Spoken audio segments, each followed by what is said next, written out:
ലഹരിക്കെതിരെ എന്തെങ്കിലും ഒന്ന് പറയുന്നത് കേൾക്കാനോ അതിനെതിരെ എന്തെങ്കിലും ചെയ്യാനോ നമുക്ക് സമയമൊന്നുമില്ല ആർക്കും. ഇവിടെ വർഷങ്ങൾക്ക് മുമ്പ് നമ്മൾ പറഞ്ഞിരുന്നു, നമ്മുടെ അമേരിക്കയിലും ഇംഗ്ലണ്ടിലൊക്കെ നടക്കുന്ന പ്രശ്നങ്ങൾ പറഞ്ഞിട്ട് നമ്മൾ ആശങ്കപ്പെട്ടിരുന്നു, ഇവിടേക്കൊക്കെ എത്തുമോ എന്നുള്ളൊരു പേടിയൊക്കെ പണ്ട് വർഷങ്ങൾക്ക് മുമ്പുണ്ടായിരുന്നു.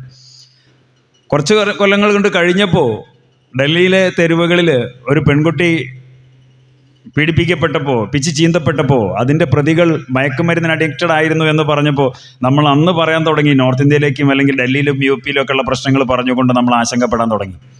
ഒരു 2 ആഴ്ച മുമ്പ് തിരുവനന്തപുരത്ത് വെഞ്ഞാറമ്മൂട് ഇവിടേക്ക് എത്തിയപ്പോൾ അന്ന് നമ്മൾ ഒന്നും കൂടെ പേടിപ്പെട്ടു, നമ്മളടുത്തേക്ക് എത്തി തുടങ്ങിയോ.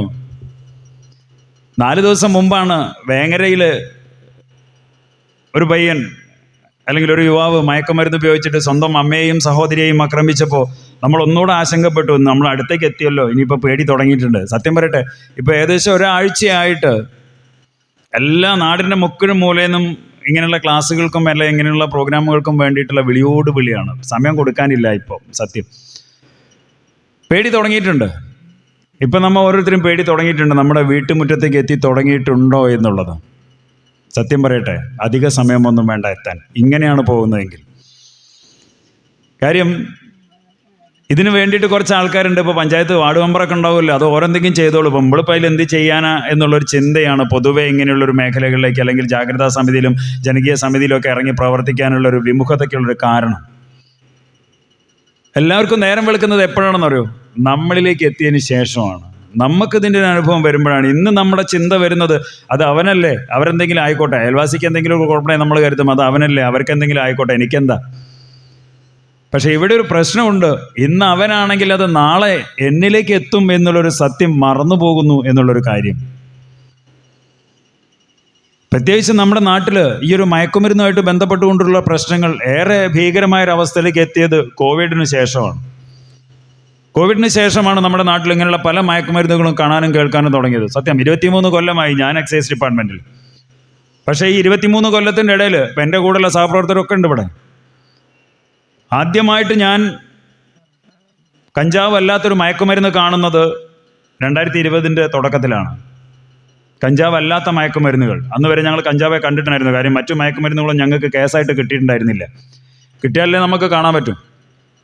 പക്ഷെ അവിടുന്ന് ഇങ്ങോട്ട് ഇന്നത്തെ നമ്മുടെ നാടിൻ്റെ ഒരു അവസ്ഥ എന്ന് പറഞ്ഞാൽ ലോകത്തിൻ്റെ മുക്കിനും മൂലയ്ക്കും എന്തൊക്കെ മയക്കുമരുന്നുകളുണ്ടോ അതൊക്കെ നമ്മുടെ നാട്ടിൻപുറങ്ങളിൽ പോലും. ഒന്നും കൂടെ ഞാൻ ചുരുക്കുന്നു, നമ്മുടെയൊക്കെ പിഞ്ച് ഓമനകൾ പഠിക്കുന്ന UP സ്കൂൾ കോമ്പൗണ്ടുകളിലേക്ക് ഇവരെത്തി തുടങ്ങിയിരിക്കുന്നു. കോളേജും ഹയർ സെക്കൻഡറിയും ഹൈസ്കൂളും വിട്ട് UP സ്കൂൾ കോമ്പൗണ്ടുകളിലേക്ക് ഇവരെ എത്തി തുടങ്ങിയിരിക്കുന്ന വാർത്തകൾ നമ്മൾ കേൾക്കാൻ തുടങ്ങിയിരിക്കുന്നു. അതെന്താ ഇപ്പോൾ പുതുതായിട്ട് വന്നതെന്ന് ചോദിച്ചാൽ അതിനൊരൊറ്റ പേരേ ഉള്ളൂ, രാസലഹരികൾ, സിന്തറ്റിക് ഡ്രഗ്സ്. കുറച്ച് കെമിക്കൽസും ഉണ്ടാക്കാൻ അറിയാവുന്ന ഒരാളുണ്ടെങ്കിൽ എവിടെ ഉണ്ടാക്കാം. പക്ഷെ എന്തോ ഭാഗ്യത്തിന് ഇത് ഉണ്ടാക്കാൻ അറിയാവുന്നവർ ഇപ്പം നമ്മുടെ നാട്ടിലില്ല. ഉള്ളതായിട്ട് നമുക്ക് വിവരം കിട്ടിയില്ല. ഇപ്പോൾ വരുന്ന മുഴുവൻ പുറത്തുനിന്ന് വരുന്നതാണ്, പല നാടുകളിൽ നിന്ന്, അന്യ സംസ്ഥാനങ്ങളിൽ നിന്ന്, അന്യ രാജ്യങ്ങളിൽ നിന്നൊക്കെ വരുന്ന സാധനങ്ങളാണ് ഇന്നിപ്പോൾ നമ്മുടെ നാട്ടിലേക്ക് വന്നുകൊണ്ടിരിക്കുന്നത്. ഈ ഒരു പുതുലഹരി, ഈ രാസലഹരി നമ്മുടെ നാട്ടിലേക്ക് വന്നപ്പോൾ 1-2 പ്രശ്നങ്ങൾ. ആദ്യം എനിക്കതൊന്ന് നിങ്ങളോട് പറയേണ്ടതുണ്ട്, പുതുലഹരിയുടെ ചില പുതിയ പ്രശ്നങ്ങൾ.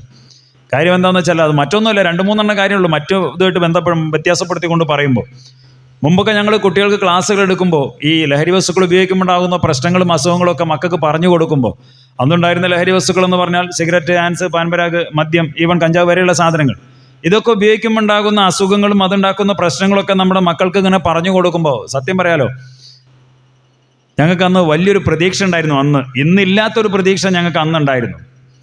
പ്രതീക്ഷ എന്ന് പറഞ്ഞാൽ ഒരിക്കലും എൻ്റെ വാക്കുകൾ കേൾക്കുന്ന ആരും ഇത് ഉപയോഗിക്കില്ല എന്നുള്ളതൊന്നും അല്ല, മറിച്ച് അതിനേക്കാളും വലിയൊരു പ്രതീക്ഷ ഉണ്ടായിരുന്നു, ഇച്ചിരി കാലം കൂടെ ബാക്കിയുണ്ടല്ലോ എന്നുള്ളതായിരുന്നു. അന്നുണ്ടായിരുന്ന ലഹരി വസ്തുക്കൾ ഉപയോഗിച്ചതിൻ്റെ പേരിൽ ആരും ഒരു സുപ്രഭാതത്തിൽ പെട്ടെന്ന് അങ്ങോട്ട് മരിച്ചു പോയിട്ടോ ഇല്ലാതായിട്ടൊന്നുമില്ല. കുറച്ച് കാലം ബാക്കിയുണ്ടായിരുന്നു അന്ന് നമുക്കില്ലേ. സിഗരറ്റ് വലിച്ചതിൻ്റെ പേരിൽ, മദ്യപിച്ചതിൻ്റെ പേരിലൊന്നും ഒരാളും പെട്ടെന്നൊന്നും മരിച്ചു പോയിരുന്നില്ല. കുറേ കാലം ഇതിൻ്റെ ദുരിതങ്ങളൊക്കെ സഹിച്ച് അനുഭവിച്ചിട്ടൊക്കെയാണ് മരണമൊക്കെ ഉണ്ടായിരുന്നുള്ളൂ, അവസാനം ഉണ്ടായിരുന്നുള്ളൂ. പക്ഷേ ഇന്ന് അതല്ല.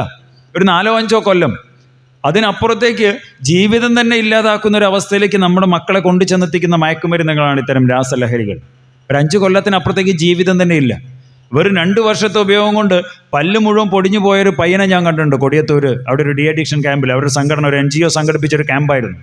2 വർഷമാണ് അവൻ ഉപയോഗിച്ചത്. അതുകൊണ്ട് അത് ആ ഉള്ളിൽ തന്നെ നമ്മുടെ ഈ ചെറിയ പൊടിമക്കൊക്കെ പുഴുപ്പല്ലൊക്കെ വന്നാൽ എങ്ങനെ ഉണ്ടാവും അതുപോലെയായിരുന്നു അവൻ്റെ പല്ല്. ഫ്രണ്ടിലുള്ള പല്ല് കാണാനുണ്ടായിരുന്നില്ല ഞാൻ നോക്കിയപ്പോൾ. വെറും 2 വർഷത്തെ ഉപയോഗം. ഇനി ഇതിനേക്കാളും നമ്മൾ പേടിക്കേണ്ട ഒരു കാര്യമുണ്ട്. ഇന്ന് ഒരു ലഹരി വസ്തു ഉപയോഗിച്ചതിൻ്റെ പേരിൽ, ഒരു മയക്കുമരുന്ന് ഉപയോഗിച്ചതിൻ്റെ പേരിൽ നമ്മുടെ മക്കളെയൊക്കെ നമ്മൾ ശിക്ഷിക്കാനും ശാസിക്കാനും മുന്നിട്ട് ഇറങ്ങുമ്പോൾ ഒരു കാര്യം ആലോചിച്ചിട്ടുണ്ടോ? ഇന്ന് നമ്മുടെ മക്കൾ പോലും അറിയണ്ട അവൻ്റെ ഉള്ളിൽ മയക്കുമരുന്ന് എത്താൻ. പിന്നെ എന്തിനാണ് നമ്മൾ അവനെ ശിക്ഷിക്കുന്നത്? ഇന്ന് ഞാനോ നിങ്ങളോ അറിയണ്ട നമ്മുടെ ഉള്ളിൽ മയക്കുമരുന്ന് എത്താൻ. കാലം അതാണ്. ഇപ്പം ഞാൻ തീരുമാനിക്കുകയാണ്, എൻ്റെ മുന്നിലിരിക്കണം നിങ്ങളുടെ ഉള്ളിൽ മയക്കുമരുന്ന് എത്തിക്കണമെന്ന് ഞാൻ തീരുമാനിച്ചാൽ എനിക്ക് സെക്കൻഡുകൾ മതി. ഞാൻ നിങ്ങൾക്കൊരു ഗ്ലാസ് വെള്ളം കുടിക്കാൻ തരുന്ന സമയത്ത് എൻ്റെ വിരലതിലൊന്ന് മുക്കി, നിങ്ങളത് കുടിച്ചു, നിങ്ങളുടെ ഉള്ളിൽ മയക്കുമരുന്ന് എത്തി. എന്താ കാര്യം? ഞാൻ ഈ വിരൽ ആദ്യം മുക്കിയത് എവിടെയാണെന്ന് നിങ്ങൾ അറിയില്ല.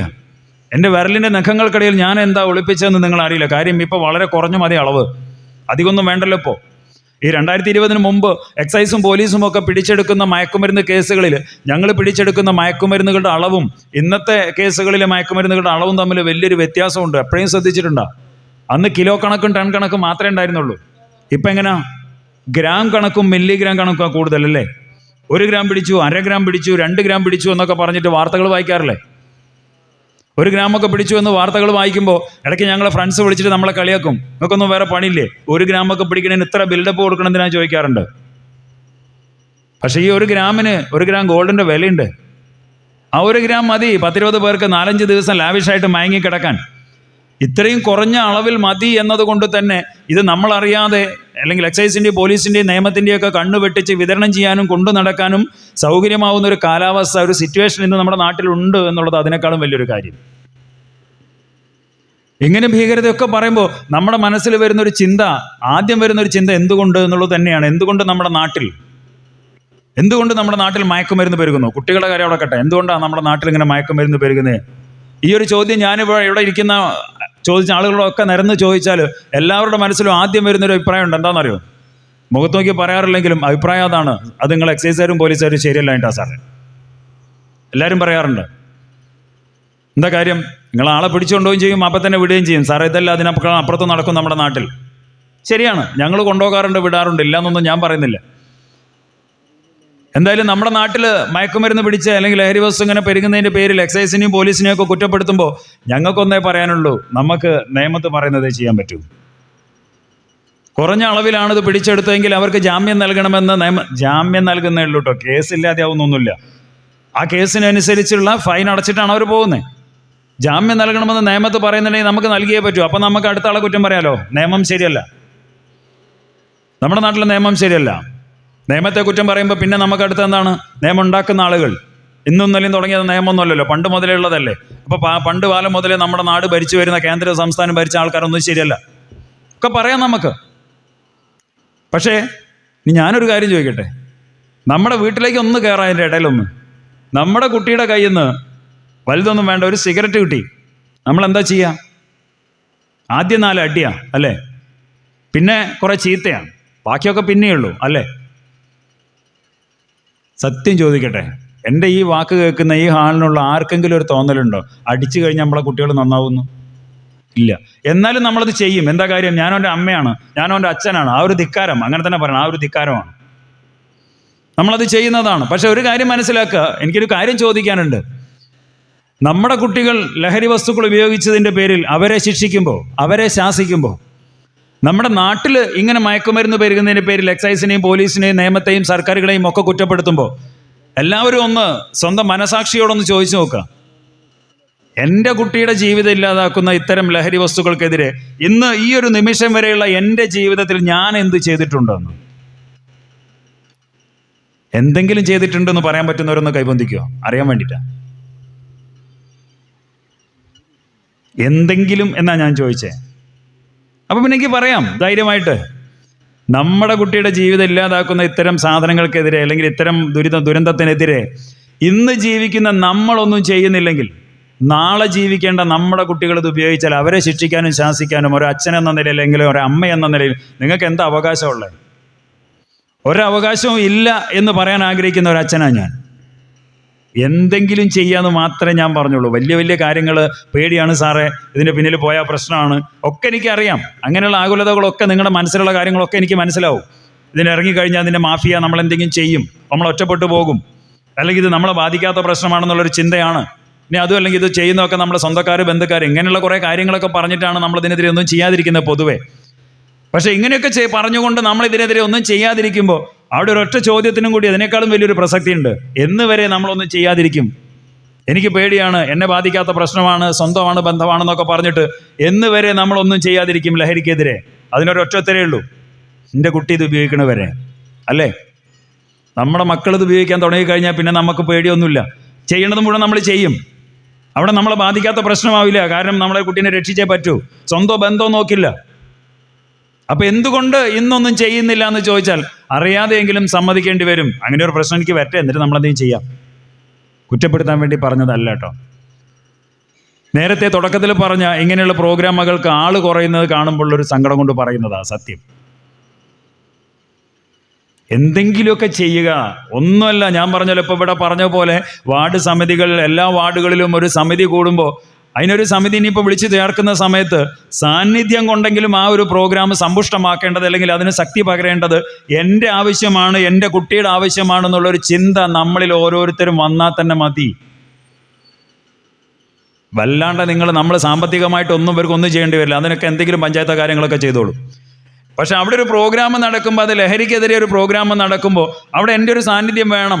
കാര്യം എന്താണെന്ന് വെച്ചാൽ ഇന്നിപ്പോൾ ഞാൻ പറയുന്നതാവില്ല എനിക്ക് ചിലപ്പോൾ നാളെ നിങ്ങളോട് പറയേണ്ടവ. കാരണം ലഹരിയുടെ വഴികളൊക്കെ ദിവസങ്ങൾക്കനുസരിച്ച് മാറിക്കൊണ്ടിരിക്കുകയാണ്. അപ്പം നമുക്കിനി നമ്മുടെ കുട്ടികളിലേക്ക് വരാം. എന്തുകൊണ്ട് നമ്മുടെ കുട്ടികൾ ലഹരി വസ്തുക്കൾ ഉപയോഗിക്കുന്നതെന്ന് ചോദിച്ചാൽ, സത്യം പറയട്ടെ, ഒരു 70% കുട്ടികളും ലഹരി വസ്തുക്കളുടെ ലോകത്തേക്ക് എത്തപ്പെടാനുള്ള പ്രധാനപ്പെട്ട ഉത്തരവാദികൾ ഞാനും നിങ്ങളടങ്ങുന്ന അവരുടെ രക്ഷിതാക്കളാണ്. രക്ഷിതാക്കൾ എന്ന് ഞാൻ പറഞ്ഞത് ഒരിക്കലും നമ്മളിത് കൊണ്ടു കൊടുക്കുന്നുവെന്നോ പ്രോത്സാഹിപ്പിക്കുന്നു എന്നൊന്നുമില്ല. പക്ഷെ അതിനേക്കാളും വലിയൊരു സത്യമുണ്ട്. ഞാൻ ചോദിക്കട്ടെ, നിങ്ങളുടെ വീട്ടിൽ, ഒന്നും കൂടെ പറയുന്നു, നിങ്ങളുടെ വീട്ടിൽ അല്ലെങ്കിൽ നമ്മുടെ വീട്ടിൽ നമ്മളും നമ്മുടെ മക്കളും തമ്മിൽ വലിയൊരു അകലം കൂടിക്കൂടി വരുന്നില്ലേ? ഇല്ലേ? ഉണ്ടോ? ഇല്ല എന്ന് ഉറപ്പിച്ച് പറയാൻ പറ്റുന്നവർ ആരെങ്കിലും ഉണ്ടോ കൂടെ? ഉറപ്പാണോ? ഞാൻ പറയുന്നു, കൈ പൊന്തിക്കുന്നവരൊക്കെ വെറുതെ പൊന്തിക്കുക. ഞാനത് പറയുന്നത് മറ്റൊന്നും കൊണ്ടല്ല. കാര്യം നമ്മുടെ അനുഭവങ്ങളാണ് അങ്ങനെ പറയിപ്പിക്കുന്നത്. സത്യം. കാര്യം ഇന്നൊരു കുട്ടി ലഹരി വസ്തു ഉപയോഗിച്ചു എന്ന് അവൻ്റെ അച്ഛനും അമ്മയും അറിയുന്നത് എപ്പോഴാണെന്നറിയാം? 1-2 കൊല്ലം കഴിഞ്ഞിട്ട് ഒരു എക്സൈസുകാരനോ പോലീസുകാരനോ പറഞ്ഞിട്ടാണ്. എത്ര ആൾക്കാരോട് ഞാൻ പറഞ്ഞിട്ട് അറിയാം, നിങ്ങളെ കുട്ടി 1.5 കൊല്ലമായി തുടങ്ങിയിട്ട്, 2 കൊല്ലമായി തുടങ്ങിയിട്ട്. നമ്മൾക്കുണ്ടാകുന്ന ഒരു അകൽച്ച കാരണം കുട്ടികളിലുണ്ടാകുന്ന മാറ്റങ്ങൾ രക്ഷിതാക്കൾ അറിയാതെ പോകുന്നു എന്നുള്ള വലിയൊരു സത്യമുണ്ട്. ഇനിയൊരു കാര്യം കൂടി ചോദിക്കട്ടെ. വീട്ടിൽ ഞാൻ എല്ലായിടത്തും ചോദിക്കാറുള്ളൊരു ചോദ്യമാണ്, കുട്ടികൾക്ക് കെട്ടിപ്പിടിച്ച് ഉമ്മ കൊടുക്കുന്ന എത്ര പേരുണ്ട് ഇതിൽ? കുറേ കൈകൾ പൊന്തി, വലിയ സന്തോഷമുണ്ട്, ചിരി, ഓരോരുത്തരും മുഖത്ത് ചിരിയൊക്കെ ഉണ്ട്. പക്ഷേ സത്യം പറയട്ടെ, 1/4 ആളുകളുടെയും കുട്ടികൾ ചെറിയ കുട്ടികളാണ്. അതുകൊണ്ടാണ് 1/4 ഞാൻ പറഞ്ഞത്. എല്ലാവരും ഞാൻ പറഞ്ഞിട്ടില്ല, 1/4 എന്ന് പറഞ്ഞത് അതുകൊണ്ടാണ്. കാര്യം ഞാൻ പറഞ്ഞല്ലോ, 23 കൊല്ലമായി എക്സൈസിൽ, 15 കൊല്ലം, ഇത് 16ാമത്തെ കൊല്ലം. 2009 ഞാൻ ആദ്യം ക്ലാസ് എടുക്കാൻ തുടങ്ങിയതാണ്. അന്ന് മുതൽ ഇന്ന് വരെ പാരൻസിന് ക്ലാസ് എടുക്കാൻ വേണ്ടി സ്കൂളിൽ പോകുമ്പോൾ ഞാനൊരു ചോദ്യം ചോദിക്കാറുണ്ട്. ഇതേ ചോദ്യം. ഏറ്റവും സങ്കടം എന്താണെന്നറിയോ? അതൊരു LP സ്കൂളിലെ പാരൻസ് ആണെങ്കിൽ 100% ആളുകളുടെയും കൈ പൊന്തും, ഒരാളുടെ കൈയും താവില്ല. അതൊരു UP സ്കൂളിലേക്ക് എത്തുമ്പോൾ ഒരു 70%-ലേക്ക് താഴും, മുഴുവൻ ഉണ്ടാവില്ല. പിന്നെ ഹൈസ്കൂളിൽ എത്തുമ്പോൾ ഒരു 40%, ഹയർ സെക്കൻഡറി എത്തുമ്പോൾ ഒരു 10.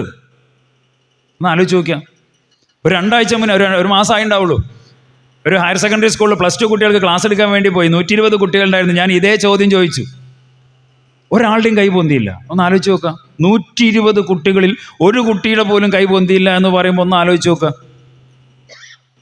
എന്തപ്പം ഈ ഉമ്മ കൊടുക്കുന്നതിലും ഈ കൂടി ചിന്തനേക്കാളുള്ളൊരു എത്ര വലിയ ലഹരിയായിട്ട് എന്താ ബന്ധം എന്ന് ചോദിച്ചാൽ എനിക്കൊരൊറ്റ കാര്യം ചോദിക്കാനുള്ളൂ. ഇപ്പം ഈ കൂടിയിരിക്കുന്ന നിങ്ങൾക്ക് എന്തെങ്കിലും ഒരു തെറ്റ് നമ്മുടെ അച്ഛനോ അമ്മയോ അറിയാൻ പാടില്ല എന്ന് നമ്മൾ കരുതുന്ന ഒരു തെറ്റ് നമ്മൾ ചെയ്താൽ നമുക്ക് നമ്മുടെ അച്ഛൻ്റെ അമ്മേൻ്റെ അടുത്ത് പോയിട്ട് മുഖത്തേക്ക് വർത്തമാനം പറയാൻ പറ്റുമോ? നമ്മുടെ മക്കൾക്കും പറ്റൂല. സത്യമാണ്. എത്ര വികൃതിയുള്ള പയ്യന്മാരാണെങ്കിൽ പോലും അവരെന്തെങ്കിലും ഒരു തെറ്റ് ചെയ്തുണ്ടെങ്കിൽ നമ്മുടെ അച്ഛൻ്റെ അമ്മേൻ്റെ അടുത്ത് പോയിട്ട് വർത്തമാനം പറയാനോ മുഖത്തേക്ക് നോക്കി നിൽക്കാനോ അടുത്തേക്ക് വരാനോ കെട്ടിപ്പിടിക്കാനോ ഒന്നും പറ്റില്ല. അതുകൊണ്ട് തന്നെ നമ്മൾ ചെറിയ മക്കളോട് ക്ലാസ് എടുക്കുമ്പോൾ സ്ഥിരം പറയുന്നൊരു കാര്യമുണ്ട്, നിങ്ങൾ ഒരിക്കലും ലഹരി വസ്തു ഉപയോഗിക്കരുതെന്ന് ആഗ്രഹിക്കുന്നുണ്ടെങ്കിൽ ഒരു ഒറ്റ കാര്യം ജീവിതത്തിൽ ശീലമാക്കിയാൽ മതി. ദിവസം വൈകുന്നേരം അച്ഛനും അമ്മയ്ക്കും കെട്ടിപ്പിടിച്ച് ഉമ്മ കൊടുക്കുന്ന ഒരു ശീലമാക്കിയാൽ മതി. പക്ഷെ ഈ ഒരു കൂടിച്ചേരലുകളാണെന്ന് നമ്മുടെ വീടുകളിൽ ഇല്ലാതെ പോകുന്നത്. ഇപ്പോൾ ഒരു മാസം, ഞാനിവിടെ തിരൂരെത്തിയിട്ട് 3 ആഴ്ചയായിട്ടുള്ളൂ. ഒരു മാസമായി പരപ്പനങ്ങാടി വർക്ക് ചെയ്യുന്ന സമയത്ത് ഒരു മാസം മുമ്പാണ് ഒരു അച്ഛനും അമ്മയും കൂടി ഒരു +2 പഠിക്കുന്ന ഒരു പയ്യനായിട്ട് പരപ്പനങ്ങാടി ഞങ്ങളുടെ ഓഫീസിൽ വന്നു. സിവിൽ സ്റ്റേഷനിലാണ് ഞങ്ങളുടെ ഓഫീസിലേക്ക് വന്നിട്ട് ഈ അമ്മ എന്നോട് പറഞ്ഞു, സാറേ കുട്ടീൻ്റെ കയ്യിൽ നിന്ന് 2 പാക്കറ്റ് ഹാൻഡ്സ് കിട്ടി. അവൻ എന്നോട് വിഷമമൊക്കെ പറഞ്ഞു, അവനുണ്ടായതൊക്കെ പറഞ്ഞു, ആദ്യമായിട്ട് ഉപയോഗിച്ചതാണ്, കരഞ്ഞുകൊണ്ട് എനിക്ക് ഉറപ്പാണ് സാറേ ഇനി എൻ്റെ കുട്ടി ഇതൊന്നും ഉപയോഗിക്കില്ല എന്നൊക്കെ പറഞ്ഞു അമ്മ എന്നോട്. അവസാനം ഞാൻ അമ്മയോട് ചോദിച്ചല്ല, ഇനിയിപ്പോൾ ഞാൻ എന്താ ചോദിക്കേണ്ടത് നിങ്ങളെ മോനോട്? സാറേ ഇതൊക്കെ ഉപയോഗിച്ച കുട്ടികൾക്കൊക്കെ അറിയാമല്ലോ, ഇതിൻ്റെ ദോഷങ്ങളൊക്കെ ഒന്ന് പറഞ്ഞു കൊടുത്താൽ മതി, ഇങ്ങനെയുള്ള കുട്ടികൾ എന്തെങ്കിലും കാര്യങ്ങളൊക്കെ ഒന്ന് പറഞ്ഞു കൊടുത്താൽ മതി. ഞാൻ ആ കുട്ടിയുടെ നേരെ എൻ്റെ മുന്നിൽ പയ്യനിരിക്കുന്നു, അപ്പുറത്തും അച്ഛനും അമ്മയും ഇരിക്കുന്നുണ്ട്. ഞങ്ങൾക്കൊരു ഡിപ്പാർട്ട്മെൻ്റ് ഒരു ഇത് തരുന്നുണ്ട്, എന്നാലും ഒരു ഡ്രഗ് ഡിറ്റക്ഷൻ കിറ്റ്. മയക്കുമരുന്ന് ഉപയോഗിച്ചാൽ അറിയാനുള്ളൊരു സാധനം. നിയമപരമായിട്ട് അതിന് സാധ്യതയൊന്നുമില്ല സത്യം. പക്ഷെ അത് ഉപയോഗിച്ച് കഴിഞ്ഞാൽ, ഉപയോഗിച്ചെന്ന് അറിഞ്ഞാൽ പിന്നെ കുട്ടികളെ നമ്മൾ കൗൺസിലിങ്ങിന് ഇതിനൊക്കെ ഹാജരാക്കുക എന്നുള്ളൊരു നിർദ്ദേശം നമുക്കുണ്ട്. അതുകൊണ്ട് തന്നെ ഞാൻ ഒന്നും കൂടി കടുപ്പിച്ച് പറഞ്ഞു ഈ മോനോട്, നീ എൻ്റെ അച്ഛനോടും അമ്മേനോടും എന്താ പറഞ്ഞതെന്ന് എനിക്കറിയില്ല, പക്ഷെ ഒരു കാര്യം ഞാൻ പറയാം, ആദ്യമേ പറയാണ്, ഞങ്ങളോട് കള്ളം പറയരുത്.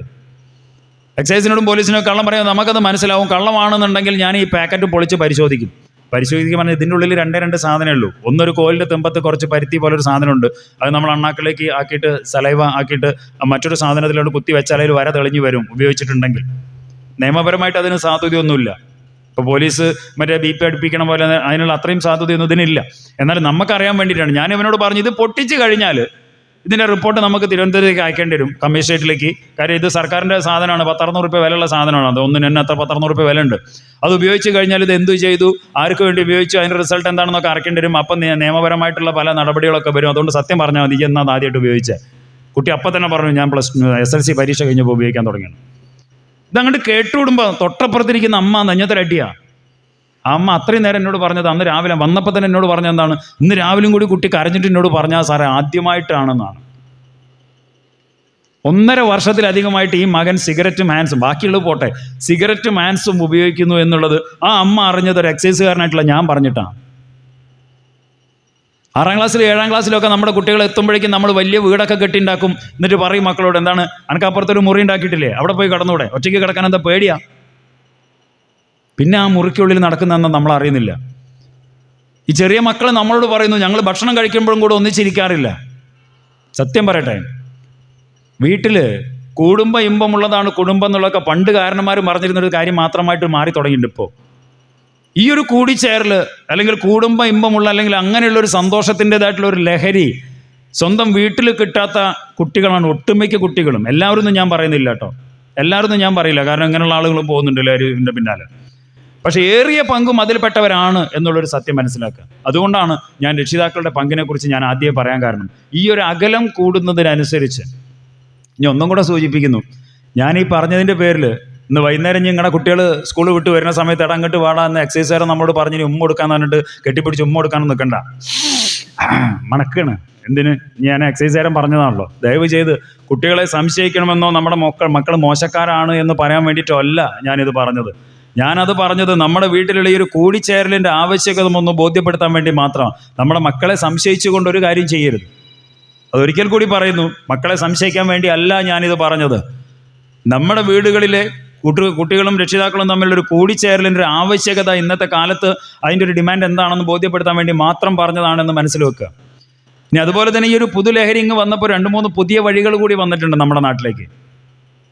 കാര്യം ഇപ്പോൾ പരീക്ഷ നടക്കുന്നൊരു സമയമാണല്ലോ. A+ ആണല്ലോ എന്നത്തെ ഏറ്റവും വലിയ വിഷയം. A+ൻ്റെ എണ്ണമാണ് എല്ലായിടത്തും ചർച്ച ചെയ്യുക. എത്ര A+ കിട്ടി? 9 എണ്ണം. അടുത്ത് നമ്മളെന്താ ചോദിക്കുക? 9 എണ്ണം എന്ന് പറഞ്ഞാൽ നമ്മളെന്താ ചോദിക്കുക? 1 എവിടെ പോയി എന്നാ ചോദിക്കുക അല്ലേ? 1 എവിടെയെന്നാണ് ചോദിക്കുക. Very good. 9 എണ്ണം കിട്ടിയെന്ന് ആർക്കും പറയാൻ തോന്നാറില്ല. എന്തുകൊണ്ടാണ് അത്? ഈ ചോദിക്കണവരൊക്കെ 9 എണ്ണം 10 എണ്ണമൊക്കെ വാങ്ങി വന്നവരാണോ? പണ്ട് 210 മാർക്ക് നേടി ചാടിപ്പോകുന്ന ആൾക്കാരാണ് ഇപ്പോൾ 10 എണ്ണം ഡിമാൻഡ് ചെയ്യണേ. ഭയങ്കര പ്രഷറാണ് കുട്ടികൾക്ക്. A+ൻ്റെ എണ്ണമാണ്. അവിടുന്ന്, സ്കൂളിൽ നിന്ന്, ട്യൂഷൻ സെൻ്ററിൽ നിന്ന്, വീട്ടിൽ നിന്ന്. സത്യം പറയട്ടെ, നല്ലതാണ്, കുഴപ്പമൊന്നുമില്ല. പക്ഷേ പ്രശ്നം എന്താ വെച്ചാൽ നമ്മുടെ മക്കൾ എളുപ്പവഴി തേടി പോകുന്നൊരവസ്ഥയുണ്ട് പലപ്പോഴും. അവിടെയാണ് ഇതിൻ്റെയൊക്കെ ഒരു വിഷയം. എളുപ്പവഴി എന്ന് പറഞ്ഞാൽ ഇന്നത്തെ നമ്മുടെ മക്കളിലേക്ക് മയക്കുമരുന്നുകൾ എത്തുന്നത് എങ്ങനെയാണെന്നറിയോ? പലർക്കും എത്തുന്നുണ്ട്. എന്താണ്? പഠിക്കുന്ന മുഴുവൻ ഓർമ്മയിൽ നിൽക്കണമെങ്കിൽ, ഉറക്കൊഴിഞ്ഞ് പഠിക്കണമെങ്കിൽ, ടെൻഷൻ കുറയ്ക്കണമെങ്കിൽ, പിന്നെ നമുക്ക് പറ്റാത്ത പല കാര്യങ്ങൾ. ഇപ്പം ഫുട്ബോൾ കളിക്കുന്ന ഒരു പയ്യൻ മയക്കുമരുന്ന് ഉപയോഗിച്ച് എന്തിനാണെന്നറിയോ? ഒരു ദിവസം 3 കളി കളിക്കാൻ വേണ്ടിയിട്ടാണ്. ഒറ്റ ദിവസം കൊണ്ട്. അവന് സാധാരണ രീതിയിലാണെങ്കിൽ നമുക്ക് പറ്റില്ല. വൈകുന്നേരം ഒരു കളി കഴിഞ്ഞ് വീട്ടിലിരുന്ന് വിശ്രമിക്കുമ്പോഴാണ് വേറൊരു ടീം വന്നിട്ട് നല്ല പ്ലെയറാണ്, ഫോർവേഡ് കളിക്കുന്ന പ്ലെയറാണ്, അവനെ വിളിച്ചു, എടാ രാത്രി ഒരു കളിയുണ്ട്, ഭയങ്കര ക്യാഷ് പ്രൈസ് ഒക്കെ ഉള്ളതാണ്, ഈ വാ എന്ന് പറഞ്ഞു. അവൻ പറഞ്ഞു, ആദ്യം പറഞ്ഞു അവൻ വരില്ല എന്ന് പറഞ്ഞു. അപ്പോൾ ആദ്യം ഒന്നും കൂടി ഡിമാൻഡ് ചെയ്തു, 5000 രൂപ എനിക്ക്. അപ്പോഴും അവൻ പറഞ്ഞു, എടാ ഒരു മണിക്കൂറത്തെ ഒരു കളി അടിപിടി നായാട്ടായിട്ട് ആകെ പ്രശ്നമായിട്ട് വന്നിട്ടിരിക്കുകയാണ്, തീരെ വെയ്യായിട്ടാണ്. എടാ അതിനൊക്കെ ഇപ്പം ഇന്നത്തെ കാലത്ത് മരുന്നുണ്ട്, ഇതൊന്ന് കുടിച്ചു നോക്ക്, എനർജി ബൂസ്റ്റർ എന്ന് പറഞ്ഞിട്ടാണ് കൊടുക്കണേ. കാലം അതാണ്. എങ്ങനെയൊക്കെയാണ് നമ്മുടെ മക്കളിലേക്ക് ഇത് എത്തുന്നതെന്ന് പറയാൻ പറ്റാത്തൊരവസ്ഥയുണ്ട്.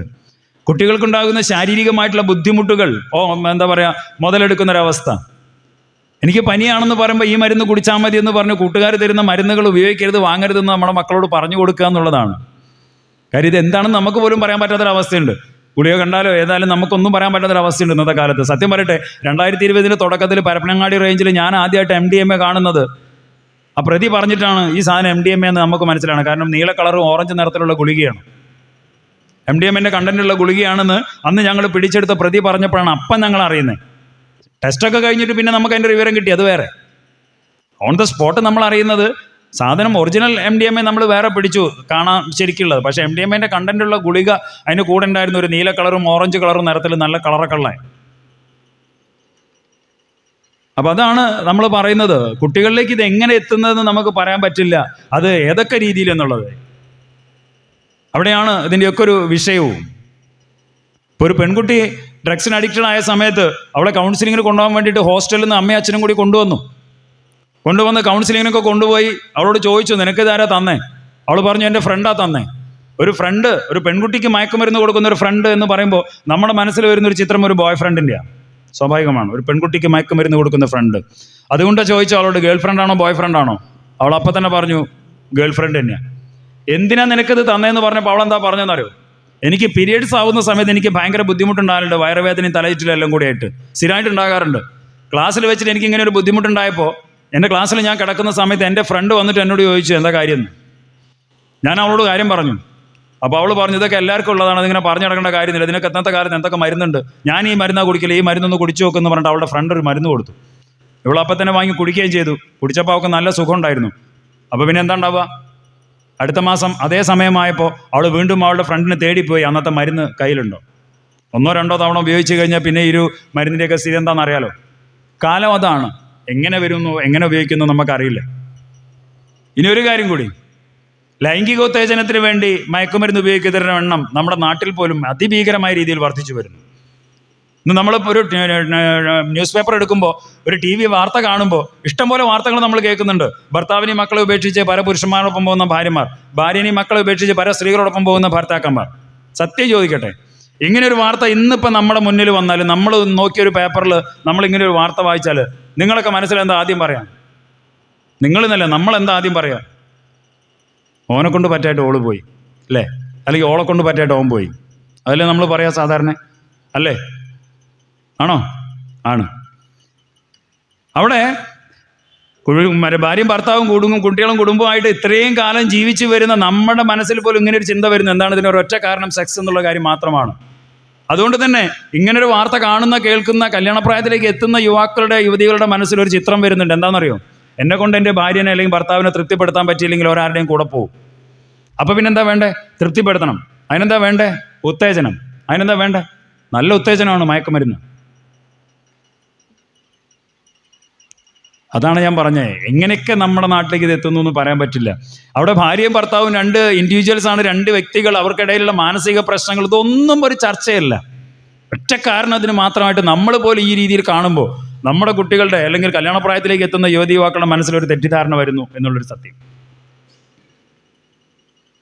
ഇനി എനിക്ക് ചോദിക്കാനുള്ളത്, ഞാൻ തുടക്കത്തിൽ പറഞ്ഞൊരു കാര്യം, നമ്മുടെ കുട്ടികൾ ലഹരി വസ്തുക്കൾ ഉപയോഗിക്കാൻ തുടങ്ങിക്കഴിഞ്ഞാൽ, അറിഞ്ഞു കഴിഞ്ഞാൽ എന്തൊക്കെ ചെയ്യുമെന്നുള്ളതാണ്. ഞാനത് ചോദിക്കുന്ന ഒന്നുകൂടെ, നിങ്ങളാണെങ്കിൽ എന്തൊക്കെ ചെയ്യും? ചോദിക്കാനുള്ളൊരു ഒറ്റ കാരണം ഇതേ ഉള്ളൂ, എന്ത് ചെയ്യണമെന്ന് പറയാൻ വേണ്ടിയിട്ടാണ്. അടിക്കുകയും ചീത്ത പറയും, അതാണ് നമ്മൾ ആദ്യം ചെയ്യുന്ന കാര്യങ്ങൾ. ഇതല്ലാണ്ട് നമ്മൾ എന്തൊക്കെ ചെയ്യും?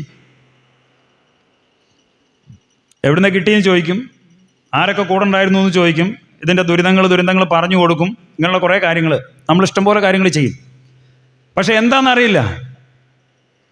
ഒരു രക്ഷിതാവ് ഒരു കുട്ടി ലഹരി വസ്തു ഉപയോഗിച്ചു എന്നറിഞ്ഞാൽ ഒരു രക്ഷിതാവ് എന്ത് ചെയ്യണോ അതാരും ചെയ്യുന്നില്ല. ഇന്ന് എന്ത് ചെയ്യരുതോ അതെല്ലാവരും ചെയ്യുന്നു എന്നുള്ളതാണ് ഏറ്റവും വലിയൊരു സങ്കടം. ലോകാരോഗ്യ സംഘടന പോലും ഡിക്ലെയർ ചെയ്തിട്ടുണ്ട്, ലഹരിക്ക് അടിമപ്പെടുക എന്ന് പറഞ്ഞാൽ അതൊരു അസുഖമാണ്. അസുഖത്തിന് എന്താ വേണ്ടേ? ചികിത്സയാണ്. ചികിത്സ എങ്ങനെയാണ് കൊടുക്കണ്ടേ? ചേർത്ത് നിർത്തിക്കൊണ്ട് സ്നേഹത്തോടെ നൽകേണ്ട ഒരു സാധനമാണ് ചികിത്സ. അതിനുവേണ്ടി നമ്മൾ ആദ്യം ചെയ്യുന്നത് 4 അടിയാണ്. 4 അടി കിട്ടിക്കഴിഞ്ഞാൽ പിന്നെ നമ്മുടെ കുട്ടികൾ എന്താ പറയുക? നിങ്ങൾ എന്താ ചെയ്തോളി, കണ്ടേ കൂട്ടിക്കോളി എന്ന് പറയും അല്ലേ? പിന്നെ നമ്മൾ പറഞ്ഞാൽ കേൾക്കില്ല. ഇപ്പോൾ ഒട്ടുമിക്ക പേരൻസും ഞങ്ങൾ ഓഫീസിലേക്ക് അല്ലെങ്കിൽ ഞങ്ങളെ വിളിക്കുന്നത് എന്തിനാണെന്നറിയോ? സാറേ നിങ്ങൾ എങ്ങനെയെങ്കിലും ഓനൊരു ആസ്പത്രിയിൽ അല്ലെങ്കിൽ ഒരു കൗൺസിലിങ്ങിന് ഒരു ഡോക്ടറെ അടുത്തേക്ക് എത്തിച്ചേരണം, ഞങ്ങൾ പറഞ്ഞിട്ട് കേൾക്കണില്ല. അതെങ്ങനെ അങ്ങനെ ഒരു അവസ്ഥയിലേക്ക് വരുന്നത് തന്നെ ഈ ഒരു ആക്ഷൻ കൊണ്ടാണ്. സ്നേഹത്തോടെ ചേർത്ത് നിർത്തേണ്ട സമയത്ത് നമ്മൾ അവരെ ഭീകരമായ രീതിയിൽ മർദ്ദിക്കുന്ന, അടിക്കുന്ന, ചീത്ത പറയുന്ന ഒരു അവസ്ഥയിലേക്ക് വരുമ്പോൾ അവർ നെഗറ്റീവായി പോകുന്നു എന്നുള്ള സത്യമാണ്. ചേർത്ത് നിർത്തിക്കൊണ്ട് സ്നേഹത്തോടെ നൽകണം ചികിത്സ. ചികിത്സ എന്ന് പറഞ്ഞാൽ കൗൺസിലിങ്ങിനോ സാറേ? പുറത്തറിഞ്ഞാൽ മോശമല്ലേ? 4 ആളറിഞ്ഞാൽ എന്താ പറയാ? എൻ്റെ തറവാടിന് ചീത്തപ്പേരല്ലേ? പിന്നെ ഓനെങ്ങനെയാ സാറേ നാളെ പുറത്തിറങ്ങി നടക്കുക? ഇപ്പോഴും ഈ ചിന്തയാണ് ഏറ്റവും വലിയൊരു ശാപവും. ഒന്ന് ആലോചിച്ചിട്ടുണ്ടോ? ഇപ്പം ഇത്ര ഇഷ്ടം പോലെ വാർത്തകൾ നമ്മൾ വായിച്ചല്ലോ, മയക്കുമരുന്ന് ഉപയോഗിച്ചിട്ട് അടിച്ചു, വെട്ടി, കുത്തി. ഈ കുട്ടികളൊക്കെ ഒരു സുപ്രഭാതത്തിൽ ഉപയോഗിച്ചിട്ട് അങ്ങോട്ട് ചെയ്തതാണോ? ആണോ? അല്ല. കുറച്ച് കാലമായിട്ട് ഉപയോഗിക്കാൻ തുടങ്ങിയിട്ട് കുറച്ചും കൂടെ എത്തിയതിനു ശേഷമാണ് ഇതൊക്കെ ചെയ്യുന്നത്. തുടക്കത്തിൽ നമ്മൾ ചെയ്യേണ്ട കാര്യം ചെയ്യാതെ, തുടക്കത്തിലാണെങ്കിൽ ഒരു 4 or 5 കൗൺസിലിങ്ങിൽ തീരേണ്ട ഒരു അസുഖം, അത് ആ സമയത്ത് ചെയ്യില്ല. ഇങ്ങനെയുള്ളൊരു ചിന്താഗതിയാണ്, ഇത് പുറത്തിറങ്ങാൻ മോശമാണ്. എന്നിട്ട് അവസാനം കുട്ടികൾ വയലൻ്റ് ആവുന്ന, സൈക്കിക് ആവുന്ന ഒരു അവസ്ഥയിലേക്ക് എത്തുമ്പോൾ ഒറ്റ വിളിയാണ് എക്സൈസിലേക്കും പോലീസിലേക്കും, സാറെ രക്ഷിക്കണം സാറേ. സത്യം പറയട്ടെ, എത്ര രക്ഷിതാക്കളോട് പറഞ്ഞിട്ടുണ്ടെന്നറിയോ, നമുക്ക് നിങ്ങളെ കുട്ടീനെ മറ്റേ നമ്മളെ കുതിരോട്ടത്തേക്ക് കൊണ്ടുപോകാമെന്ന്. വയലൻ്റ് ആവുന്ന, സൈക്കിക് ആവുന്ന ആളുകളെ പിന്നെ നമ്മൾ എന്ത് ചെയ്യാനാ? പിന്നെ നമ്മുടെ വെട്ടം അങ്ങനെയുള്ള ഒരു VRC പോലുള്ള സ്ഥലങ്ങളിലേക്കൊക്കെ എത്ര പേരൻസിന് കൊണ്ടുപോകാൻ പറ്റും? നല്ല ചിലവല്ലേ? അവിടെയാണ് ഇതിൻ്റെ ഒരു പ്രശ്നവും. അതുകൊണ്ട് തന്നെ ഈ ഒരു കാര്യത്തിൽ നമ്മൾ ആദ്യം, ഇപ്പം അറ്റ് പ്രസൻറ്റ് നമ്മൾ ഏറ്റവും ആദ്യം ചിന്തിക്കേണ്ട ഒരു കാര്യം, നമ്മുടെ കുട്ടി ലഹരി വസ്തുക്കളുടെ ലോകത്ത് എത്താനുള്ളൊരു സാധ്യത ഇന്നത്തെ കാലത്ത് വളരെ അധികമാണ്. ഇനി അഥവാ അങ്ങനെ ഒരു സംഭവം ഉണ്ടായാൽ ടെൻഷൻ അടിക്കാനോ കരയാനോ കൈകാലിട്ടിച്ച് നെഞ്ഞത്തടിച്ച് കരയാനോ നിൽക്കുന്നതിന് പകരം അവനെ നമ്മൾ മുമ്പ് എങ്ങനെ നോക്കിയോ, അല്ലെങ്കിൽ അവളോട് നമ്മൾ ആദ്യം എങ്ങനെ പെരുമാറി, അതിനേക്കാൾ കൂടുതൽ സ്നേഹത്തോടെ, അതിനേക്കാൾ കൂടുതൽ അടുപ്പത്തോടെ അവരെ ചേർത്ത് നിർത്തിക്കൊണ്ട്, അവർ നമ്മളിലൊരു ആളാണ്, അവനൊരു അസുഖം വന്നതാണ് എന്നൊരു ചിന്താഗതിയോടുകൂടി അവനോട് പെരുമാറാൻ, അല്ലെങ്കിൽ അവളെ കാണാനുള്ളൊരു മനസ്സുണ്ടാവുക എന്നുള്ളതാണ് ആദ്യം നമുക്കുണ്ടാകേണ്ടത് എന്നുള്ളൊരു സത്യം മറന്നു പോകാതിരിക്കുക. അവിടെയാണ് ഇതിൻ്റെ ഒരു കാര്യവും. ഇനി ഒരു കാര്യം കൂടി സൂചിപ്പിക്കാനുള്ളത്, വല്ലാണ്ട് നീണ്ടു പോകുന്നില്ല, ഇനിയിപ്പോൾ പള്ളി പോകാനൊക്കെയുള്ള സമയമായി എന്നൊക്കെ എനിക്കറിയാം. എന്നാലും 1-2 ഈ ഒരു വിഷയമായിട്ട് ബന്ധപ്പെട്ടുകൊണ്ടുള്ള കാര്യങ്ങൾ ശ്രദ്ധിക്കേണ്ട 1-2 കാര്യം മാത്രമേ ഉള്ളൂ. ഇപ്പം നമ്മുടെ നാട്ടിൽ നമ്മുടെയൊക്കെ ചെറുപ്പകാലം മുതലേ നമ്മൾ കണ്ടുവരുന്നൊരു സാധനമാണല്ലോ മയക്കുമരുന്ന് എന്ന് പറയുന്നൊരു സാധനമാണ് കഞ്ചാവ്. നമ്മുടെയൊക്കെ ചെറുപ്പകാലം മുതലേ നമ്മൾ കാണുന്ന. സത്യം ചോദിക്കട്ടെ, ഈ കഞ്ചാവ് എന്ന് പറയുന്നൊരു സാധനം കണ്ടാൽ തിരിച്ചറിയാൻ പറ്റുന്ന എത്ര പേരുണ്ട് ഈ കൂടെ, ഈ ഹാളിൻ്റെ ഉള്ളിൽ? ഒന്ന് കൈപൊന്തിക്കോ. ഒന്നും കൂടി വ്യക്തമാക്കുന്നു, നമ്മുടെ കുട്ടിയുടെ കയ്യിൽ നിന്ന് ഒരു കഞ്ചാവ് കിട്ടിയാൽ അത് കഞ്ചാവാണത് ഉപയോഗിക്കരുത് എന്ന് പറയാൻ പറ്റുന്ന എത്ര പേരുണ്ട് ഇവിടെ? 1, 2 പേര് കൈ ഒന്നിച്ചു, 2, 3 പേര്. എന്തിനാ ഇപ്പോൾ ഇതൊക്കെ അറിഞ്ഞിട്ട് എന്നുള്ളൊരു ചിന്ത ഉണ്ടാവും. സത്യമാണ്. ആദ്യം ഞാൻ ആ ചിന്തേണ്ട കാര്യത്തിലേക്ക് പറയാം. ഒരിക്കലും ഒരു ഹൈസ്കൂളിൽ നിന്ന് 10ാം ക്ലാസ് പഠിക്കുന്ന ഒരു കുട്ടിയുടെ കയ്യിൽ നിന്ന് 2 ഇല കഞ്ചാവ് കിട്ടിയപ്പോൾ ആ ഹെഡ് ടീച്ചർ വിളിച്ചിട്ട് പറഞ്ഞു, സാറേ ഇവിടെ ഒരു കുട്ടിയുടെ കയ്യിൽ നിന്ന് എന്തോ ഒരു ലഹരി വസ്തു കിട്ടിയാണ്. അങ്ങനെ പറഞ്ഞു, എന്തോ ഒരു ലഹരി വസ്തു. പോയപ്പോൾ നോക്കിയപ്പോൾ കഞ്ചാവാണ്. ഞാൻ അപ്പം തന്നെ ടീച്ചറെ കളിയാക്കും കൊണ്ടാണ് പറഞ്ഞത്, ടീച്ചറെ നിങ്ങൾക്ക് ഇതൊന്നും അറിയില്ല ടീച്ചറെ? ഇല്ലേ സാറേ. ഞാൻ പറഞ്ഞു, അതാണ് സാറേ ടീച്ചറെ കഞ്ചാവ്. 2 കാര്യമുണ്ട് വലിക്കാൻ. 1 ആദ്യമായിട്ട് കാണുകയാണ്, 2 എൻ്റെ കുട്ടീൻ്റെ കയ്യിൽ നിന്ന് കിട്ടി എന്നുള്ളൊരു ചിന്തയും കൂടിയുണ്ട്. സ്കൂളത്തെ നമ്മുടെ കുട്ടീൻ്റെ കയ്യിൽ നിന്ന് കിട്ടിയല്ലോ. അന്ന് ഞാൻ അവൻ്റെ അമ്മയോട് ചോദിച്ചു, ഇങ്ങനെ ഒരു സാധനം കാട്ടിയിട്ട്, കഞ്ചാവാന്നൊന്നും പറഞ്ഞില്ല. അമ്മ നിങ്ങളെ മോൻ്റെ കയ്യിൽ നിന്ന് കിട്ടിയതാണ് കുട്ടി. അന്ന് ഏറ്റവും രസകരമായിട്ടുള്ളൊരു കാര്യം കൂടിയുണ്ട്. അമ്മ ടീച്ചറിനോട് പറഞ്ഞു കിട്ടി, സാറേ നിങ്ങൾക്ക് ഒരു 5 മിനിറ്റ് അവൻ്റെ അച്ഛനോടും അമ്മേനോട് വരാൻ പറഞ്ഞിട്ടുണ്ട്, ഒരു 5 മിനിറ്റ് വെയിറ്റ് ചെയ്യാം, അവൻ്റെ അച്ഛനമ്മ ഇപ്പോൾ വരും സാറേ എന്ന് പറഞ്ഞു. ഞാൻ പറഞ്ഞു ഓക്കെ. ടീച്ചർ മുന്നിലിരിക്കണു, ഞാൻ ഇവിടെ ഇരിക്കണു, എൻ്റെ നേരെ ബാക്കിലാണ് ഡോറ്. ഒരു 5 മിനിറ്റ് കണ്ട് കഴിഞ്ഞില്ല, അപ്പോഴേക്കും ഒരു അശരീരി പോലെ ഒരു ചോദ്യമാണ്, അല്ല ടീച്ചറെ നിങ്ങൾക്ക് എന്താ എൻ്റെ കുട്ടീനോട് മാത്രം ഇത്ര ദേഷ്യം? തിരിഞ്ഞു നോക്കുമ്പോൾ ഒരു അച്ഛനും ഉണ്ട്, അമ്മയുണ്ട്. കൂടുതൽ ഒച്ച അമ്മയ്ക്കാട്ടോ. അച്ഛനൊന്നും മിണ്ടുന്നില്ല, അടുത്ത് സപ്പോർട്ടായിട്ട് കൂടെ ഉണ്ടെന്നേ ഉള്ളൂ. ടീച്ചർ അപ്പം തന്നെ നീറ്റ് നിന്നിട്ട് അമ്മേനോട് പറഞ്ഞു, ഇത് എക്സൈസിലെ സാറാ, നിങ്ങളെ മോനെ കാണാൻ വന്നാ, കൂടുതൽ ചീത്ത കേൾക്കണ്ട വെച്ചിട്ട് വേഗം പറഞ്ഞു വെച്ചാ. സത്യം ചോദിക്കട്ടെ, ഏതെങ്കിലും ഒരു ടീച്ചർ ആഗ്രഹിക്കുമോ ഞാൻ പഠിപ്പിക്കുന്ന എൻ്റെ കുട്ടി മോശമാണെന്ന് അവൻ്റെ രക്ഷിതാവിനോട് പോലും പറയാൻ? അത് അവരുടെ കൂടി കഴിവുകേടായിട്ട് അവർക്ക് തോന്നില്ലേ? എൻ്റെ കുട്ടി മോശമാണെന്നുണ്ടെങ്കിൽ അതിനൊരു ഉത്തരവാദിത്തം എനിക്കും കൂടി ഉണ്ട് എന്നുള്ളൊരു തോന്നൽ എല്ലാവർക്കും ഉണ്ടാവില്ലേ? പിന്നെ എന്തിനാണ് നമ്മളിങ്ങനെ അധ്യാപകരെയൊക്കെ ഇങ്ങനെ അവിശ്വസിക്കുന്നത്? അവർക്ക് നമ്മുടെ കുട്ടിയെ മോശക്കാരാക്കിയിട്ട് എന്താ കിട്ടാനുള്ളത്? പലപ്പോഴും നമ്മൾ മറന്നു പോകുന്നൊരു കാര്യമുണ്ട്. ഞാൻ സത്യം പറഞ്ഞാൽ ഞാനത് പറയാനുള്ളൊരു കാരണം, ഇടയ്ക്ക് നമ്മൾ സ്കൂളിലേക്ക് ടീച്ചർമാർ വിളിക്കും. എന്തിനാണെന്നറിയോ? ഇവിടെ ഒരു കുട്ടീൻ്റെ കയ്യിൽ നിന്ന് സിഗരറ്റ് കിട്ടിയിട്ടുണ്ട് സാറേ, അവൻ്റെ പേരൻസിനോട് ഇതൊന്ന് പറയാൻ വേണ്ടിയിട്ടാണ്. ഞങ്ങൾ പറഞ്ഞ ഒരു വിശ്വസിക്കില്ല, നിങ്ങളാകുമ്പോൾ കാക്കിയിട്ടിട്ട് വരുമ്പോൾ ഓരോണ്ട് വേഗം വിശ്വസിച്ചു. ഇത്രത്തോളം ഒരു ഗതിയോട് വരാണ്ട് ഒരു ടീച്ചർക്ക് ഒന്ന് ആലോചിച്ച് നോക്കുക. അന്ന് ഞാൻ അമ്മയോട് ഈ ഒരു സാധനം കാണിച്ചിട്ട് അമ്മയോട് ചോദിച്ചു, ഇങ്ങനൊരു സാധനം കുട്ടിയുടെ കയ്യിൽ നിങ്ങൾ എപ്പോഴും കണ്ടിട്ടുണ്ടോ? ഇതൊരു ലഹരി വസ്തുവാണ്, കഞ്ചാവാന്നൊന്നും പറഞ്ഞില്ല. അമ്മ അപ്പം തന്നെ പറഞ്ഞു, ഇല്ല സാറേ. സ്വാഭാവികമാണ്, അമ്മമാർ കാണാനുള്ളൊരു സാധ്യത വളരെ കുറവാണ്. ഞാൻ അപ്പം ഈ കുട്ടി വൈകുന്നേരം കളിക്കാൻ പോകുന്നതും എൻ്റെ സുഹൃത്തുക്കളെ കുറിച്ചും കാര്യങ്ങളൊക്കെ ചോദിച്ചു. അപ്പം തന്നെ ഒരു 5 മിനിറ്റ് കഴിഞ്ഞില്ല, അമ്മ പെട്ടെന്ന്, അല്ല സാറേ ഞാനിങ്ങനെ ഒരു സാധനം അവൻ്റെ അടുത്ത് കണ്ടിക്കണല്ലോ മുമ്പ്. ഞാൻ ചോദിച്ചു, അതിപ്പോൾ എത്രയായി? ഒരു 1.5 മാസം. നേരത്തെ ആ ചെക്കനോട് ചോദിച്ചപ്പോൾ ചെക്കനോട് പറഞ്ഞെന്താണെന്നറിയോ? ഞാൻ തിങ്കളാഴ്ചയാണ് അവൻ്റെ സ്കൂളിൽ പോണേ. ചോദിച്ചപ്പോൾ അവനോട് പറഞ്ഞത്, സാർ എനിക്കിത് ആദ്യമായിട്ട് കിട്ടിയത് കഴിഞ്ഞ വെള്ളിയാഴ്ച വൈകുന്നേരം, ഞാൻ ഇന്ന് വരെ ഉപയോഗിച്ചിട്ടില്ല.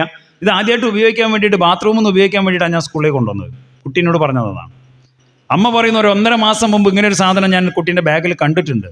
ഞാൻ അമ്മയോട് ചോദിച്ചു, നിങ്ങൾ എന്താണെന്ന് ചോദിച്ചില്ലേ? സാധാരണ നമ്മൾ ചോദിക്കുമല്ലോ. ആ സാറേ ചോദിച്ചതാണ്. എന്നിട്ടോ? എന്തോ ഒരു ചെടീൻ്റെ എന്തിൻ്റെയോ ഇലയോ വിത്തോ എന്തൊക്കെയാണെന്ന് ആ കുട്ടീനോട് പറഞ്ഞത്. സത്യമല്ലേ? കുട്ടി കള്ളം പറഞ്ഞിട്ടുണ്ടോ? ഇല്ല, സത്യം. ചെടീൻ്റെ ഇലയും വിത്തൊക്കെ തന്നെയാണ്. എന്ത് ചെടിയാണെന്ന് അമ്മ ചോദിച്ചില്ല എന്നേ ഉള്ളൂ. ചെടി കഞ്ചാവ് ചെടി ആയിപ്പോയി, അതാ കുഴപ്പം. അപ്പം നമ്മുടെയൊക്കെ ചെറുപ്പകാലം മുതലുള്ള ഈ ഒരു സാധനം പോലും നമുക്ക് കണ്ടാൽ അറിയില്ല. സത്യം. നമ്മുടെയൊക്കെ ചെറുപ്പകാലത്ത് വേറൊരു കാര്യമുണ്ട് കേട്ടോ, ഈ സിഗരറ്റ്, ക്യാൻസ്, പാൻബ്രേക്ക് ഇങ്ങനെയുള്ള സാധനങ്ങളെ നമ്മുടെ നാട്ടിൻപുറത്തൊക്കെ കിട്ടുള്ളൂ. ഇനി അതുകൊണ്ട് നമുക്ക് അറിയായിരുന്നു, രക്ഷിതാക്കൾക്കും അറിയാം, ടീച്ചേഴ്സിനൊക്കെ അറിയാം, അത് ഉപയോഗിച്ചാൽ എന്താ ആ മണം കാര്യങ്ങളൊക്കെ ഉണ്ടാവണമെങ്കിൽ പെട്ടെന്ന് പിടിക്കാൻ സാധ്യതയുണ്ട്. ഇനി ഇന്നിപ്പോൾ ഈ കഞ്ചാവൊക്കെ കഴിഞ്ഞ് അതിൻ്റെ കാലമൊക്കെ കഴിഞ്ഞു തുടങ്ങി. ഇപ്പോൾ അതിനേക്കാളും വലിയ സാധനങ്ങൾ എത്തി തുടങ്ങി. അതിന് ശേഷമുള്ള കാര്യങ്ങൾ ഞാൻ ചോദിക്കണ്ടല്ലോ, കണ്ടാൽ അറിയുമെന്ന് ഞാൻ ചോദിക്കണ്ടല്ലോ. ഏറ്റവും പഴയ സാധനം പോലും കണ്ടാൽ അറിയെങ്കിൽ പിന്നെ അതിന് ശേഷമുള്ള സാധനങ്ങളെ പറ്റി ഞാൻ ചോദിക്കണ്ടല്ലോ. പക്ഷെ ഒരു കാര്യം പറയട്ടെ, ഇതൊക്കെ കണ്ടറിഞ്ഞ് വെക്കുന്നതൊക്കെ നല്ലതാട്ടോ, മനസ്സിലാക്കി വെക്കുന്നതൊക്കെ നല്ലതാണ്. ഇത്രയും നേരം ഒരു ചിന്ത ഉണ്ടായിരുന്നത് ഇതിപ്പോൾ എന്തിനാ ഇതിപ്പോൾ മനസ്സിലാക്കിയിട്ട് എന്നുള്ളതാണെങ്കിൽ ഇപ്പം ഒരു ചിന്ത മനസ്സിലുണ്ട്. ഇതിപ്പോൾ എങ്ങനെ അറിയാൻ പറ്റുക? സത്യം കൊണ്ടൊന്ന് കാണിക്കാൻ നമുക്കും പറ്റൂല. വരുന്ന വഴിക്ക് നമ്മളെ ആരെങ്കിലും പിടിച്ചാൽ നമ്മുടെ ഉള്ളിലാണ്, അതുകൊണ്ടാണ്.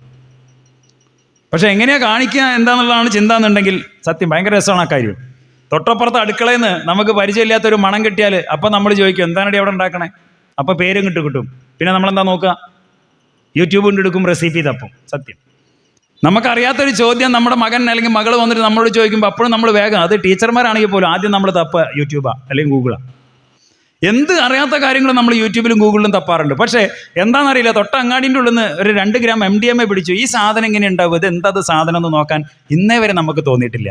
ഇങ്ങനൊരു കാര്യമില്ലല്ലോ, എന്താ നമുക്ക് അതിൻ്റെ ഒരു കാര്യമില്ലല്ലോ, ഇനിയും അങ്ങനെ ഒരു കാര്യമില്ലല്ലോ എന്നുള്ളൊരു ചിന്തയാണെങ്കിൽ ഇനി വരാൻ പോകുന്ന അല്ലെങ്കിൽ നാളെക്കുറിച്ചുള്ള ഒരു ആശങ്ക കൂടി ഞാൻ പറയട്ടെ.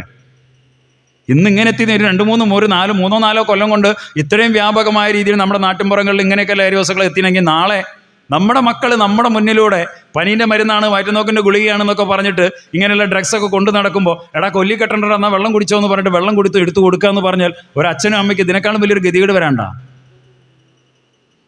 കണ്ടറിഞ്ഞു വെക്കുന്നതൊക്കെ നല്ലതാണ്. ഇത് ഞാൻ പറഞ്ഞപ്പോൾ ഒരിക്കലും ഒരു അമ്മ നീറ്റ് നിന്നോട് ചോദിച്ചു, സാറേ ഇതൊക്കെ നോക്കുന്നത് കുറ്റമല്ലേ? മൊബൈലിൽ നിന്ന് നോക്കിയാൽ, മൊബൈലിൽ നോക്കുന്നത് കുറ്റമൊന്നുമല്ല, മനസ്സിലാക്കാൻ വേണ്ടിയിട്ട് നമുക്ക് നോക്കാം ഇന്നതാണ് ഏതാണെന്നൊക്കെ. പക്ഷെ അത് മറ്റൊരാൾക്ക് ഷെയർ ചെയ്യുമ്പോൾ ചിലപ്പോൾ അതൊരു കുറ്റമായി എന്ന് വരും. തെറ്റായിട്ടുള്ള അല്ലെങ്കിൽ നാശം അല്ലെങ്കിൽ നാടിന് കുട്ടികൾക്കൊക്കെ മോശം വരുത്തുന്ന, ചീത്ത വരുത്തുന്ന ഒരു സാധനത്തെക്കുറിച്ച് കൂടുതൽ പരസ്യപ്പെടുത്തുന്ന രീതിയിലേക്ക് നമ്മളത് ഷെയർ ചെയ്യാനോ ഗ്രൂപ്പിൽ ഷെയർ ചെയ്യാനൊക്കെ നോക്കുമ്പോൾ ചിലപ്പോൾ അത് നിയമത്തിൻ്റെ പരിധിയിൽ IT ആക്ടിലേക്ക് വരും. അല്ലാതെ നമുക്കറിയാൻ വേണ്ടി നോക്കുന്നതിലൊരു കുറ്റമൊന്നുമില്ല. ഇതൊക്കെ നോക്കി വെക്കുന്നത് നല്ലതാണ് എന്നുള്ളൊരു കാര്യം ഞാൻ കൂടുതലൊന്നും ഇനി പറയുന്നില്ല. സത്യം പറയട്ടെ, ഇഷ്ടം പോലെ ഫോൺ വിളികൾ നമുക്ക് വരാറുണ്ട്, ഇഷ്ടം പോലെ. മുമ്പൊക്കെ ആണെങ്കിൽ ഭാര്യമാർ മാത്രമാണ് വിളിക്കാറ്. എന്തിന്? ഭർത്താക്കന്മാരുടെ മദ്യപയോഗം കൊണ്ട് പൊറുതിമുട്ടിയ ഭാര്യമാർ. ഇന്നുണ്ട് കേട്ടോ, ഇല്ലയെന്നൊന്നും പറയുന്നില്ല. പക്ഷെ അതിനേക്കാളും 100 ഇരട്ടി വിളികൾ വേറെയാണ്. ആരാ വിളിക്കണേ? അമ്മ, അച്ഛൻ, ചേട്ടൻ, ചേച്ചി. എന്തിനാ വിളിക്കണേ? ആവശ്യം പഴയത് തന്നെയാണ്, രക്ഷിക്കണം സാറേ. പക്ഷെ ആരെയാ രക്ഷിക്കേണ്ടത് എന്നൊരു ചോദ്യത്തിൻ്റെ മറുപടി ഇടക്കാലത്ത് ഒന്ന് മാറിയിരുന്നു.